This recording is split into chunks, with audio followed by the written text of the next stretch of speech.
to our podcast episode on sustainable and ethical considerations in the innovation process. Today we are very happy to have with us an expert in sustainability and ethics, Dr. Harald Friedl. Welcome and good I'm very afternoon. pleased. Thank you very much. Harry, thank you for joining us today. Could you please introduce yourself to our audience and share a bit about your background and expertise in sustainability and ethics? Yeah, thank you very much. I have studied law and philosophy, combined with psychology, sociology, politology, and besides the time I've worked as a tourism guide and journalist, and so I got very many impressions from many countries all over the world, especially from the so-called development countries, and that's why I became very much sensibilized on issues like development, on fairness, and specifically on sustainability. So I did my PhD with a focus on tourism ethics, which is only the individual side of sustainability. Yeah, and finally, 20 years ago, I started here as a lecturer and finally as professor for sustainability and ethics in tourism. Thank you very much for this short introduction. Can you explain to us why it is important for young innovators to consider sustainability and ethics in their projects and innovations? Probably because thinking in a sustainable manner is probably one of the most innovative thing in our time, because the traditional mindset is very much like seeing the world as a highway where we're driving on a car and throw our waste out of the window. And the consequence in a world which is limited, which is a little limited planet with more than 8 billion people, is that we get more and more confronted with all this waste thrown out. The climate warming is the best expression of this. And so we need a different approach instead of simply being productive by wasting emissions, producing emissions, and the others, they have to live with these emissions, which is in fact a reduction of their living chances. We have to take over the responsibility for all impacts we create by our economic activities. This is the idea behind. And by taking over this responsibility, in the same time, it enforces us to develop new ideas, new approaches, new technologies, new forms of organizations in order to produce innovative products, methods with minimization of waste production, of emission production, of negative impacts. And what would you say are the key principles or guidelines that young innovators should keep in mind when they are developing their projects, their innovations, to ensure to be aligned with sustainability and ethical standards? I think the best picture is when you think on, you go to a bar and you see a very nice person and you want to come closer to this person, yeah?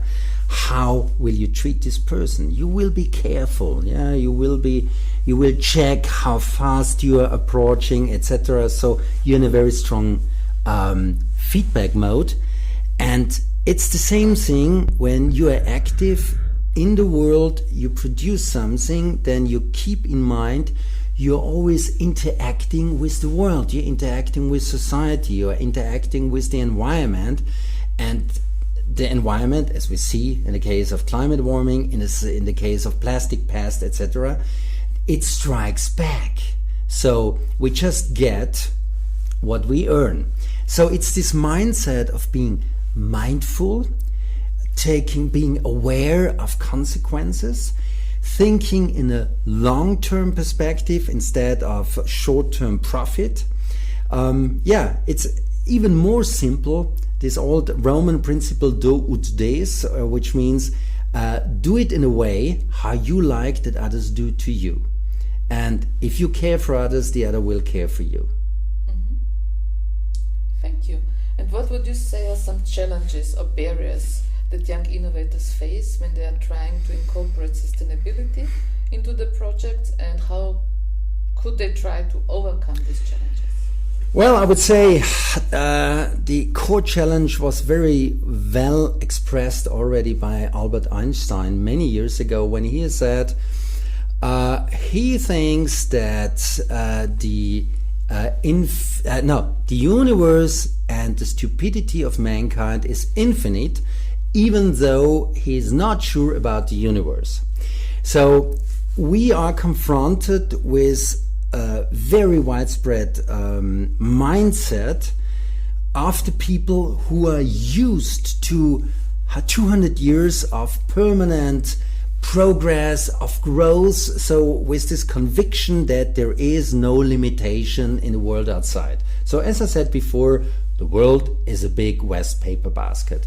And this is so deep in their habits, in their patterns, and in their mindset, that when you want to become engaged and you are acting mindful and you take a look on long-term impacts, then there are still many laws who don't take those aspects into account. But even though if you go to a bank and ask for a loan, they only look on, okay, how much do you earn within short time that you can pay back, instead of thinking, well, what is the investment into long-term aspects, into the stability of society, etc. So it's this barrier you're confronted with, and I suffered it by myself. When I started here at this university, I was always the sustainability clown, and they tolerated me.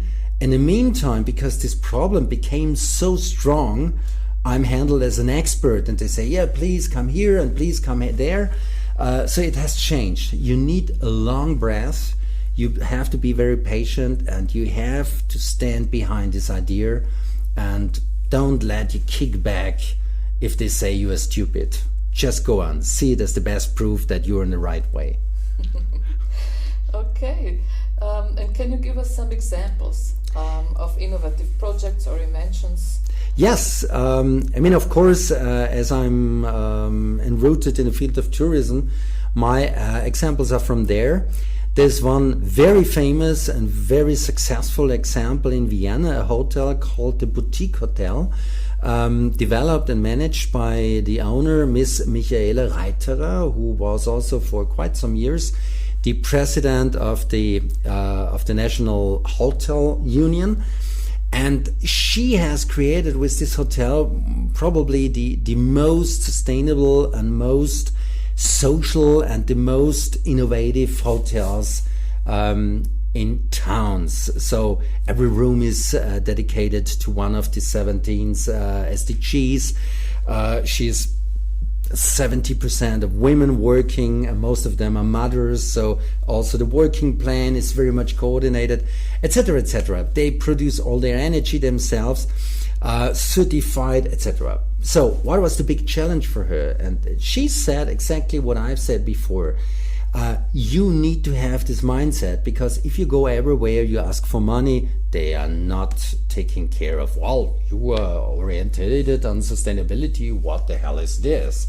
So they just look, will you pay your loan back in the right time? So this is the challenge, and if you have this strong heart and this strong orientation, then you will do your way and you will be successful. Very similar experience, but on another side of the tourism is Christian Schlade with his company Weltweit Wandern. So he organizes very sustainable means slow trekking trips all over the world, where he is always working very close with the population, taking the food from there, taking the guides from there, and specifically also supporting social activities and social projects all over the world. So too many things he has done to mention them, but the thing is that he also takes responsibility for the region he is going to. So when they are in an emergency, he also takes the responsibility and invests their money. Yeah, and the idea behind is, well, the world is the thing he's working with, and he's taking profit from. So he must care of this world, of these destinations, of the people he's working with, because this is also his own future. Very nice examples, thank you. And to sum up, what would you say young innovators can learn from these examples? They have to learn that if you are looking what everybody is doing, then you swim with the mass, then you are not innovative, then you stay conservative, then you're a little bit like this. Also, again, Einstein, you can't solve problems of tomorrow with a mindset from yesterday. So be critical, look on consequences, be mindful, keep your heart being strong, also in order to allow yourself to think creative, to think innovative, and stand behind your ideas. Thank you very much, Harry. It was a pleasure being our guest today. To wrap up this insightful discussion, I would like to thank you that you shared your valuable insights and expertise with us today. And to our listeners, we hope you found this conversation as informative and inspiring as I did. And remember, as young innovators, you can shape a more sustainable and ethical future through your projects and inventions. Thank you all for listening.